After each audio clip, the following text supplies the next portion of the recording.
മഴക്കാലമായി കഴിഞ്ഞാൽ ചായൻ്റെ കൂടെ കുറച്ച് എരിവുള്ള പലഹാരം കഴിക്കാനാണ് എല്ലാവർക്കും ഇഷ്ടം.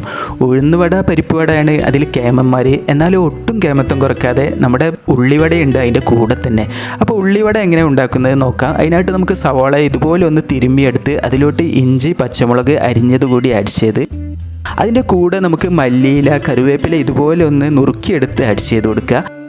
ഇനി നമുക്ക് കടലപ്പൊടി, മൈദപ്പൊടി കൂടി ആഡ് ചെയ്ത് അതിൻ്റെ കൂടെ നമുക്ക് മുളക് പൊടി, മഞ്ഞൾപ്പൊടി, ഉപ്പ് കൂടി ആഡ് ചെയ്ത് നന്നായിട്ട് മിക്സാക്കി എടുക്കണം കേട്ടോ. ഇതിനെ നന്നായിട്ടൊന്ന് മിക്സാക്കി എടുത്ത് ഇതിലോട്ട് കുറച്ച് വെള്ളം ഒന്ന് തളിച്ച് കൊടുത്ത് ആ ഒരു രീതിയിൽ വേണം നമ്മളിതിനെ കുഴച്ചെടുക്കാൻ. ഇതുപോലെ കുഴച്ചെടുത്ത് ഇനി നമുക്കിതിനെ കൈകൊണ്ട് നന്നായിട്ടൊന്ന് പരത്തിയെടുക്കുക. ഈ ഒരു രീതിയിൽ പരത്തിയെടുക്കണം.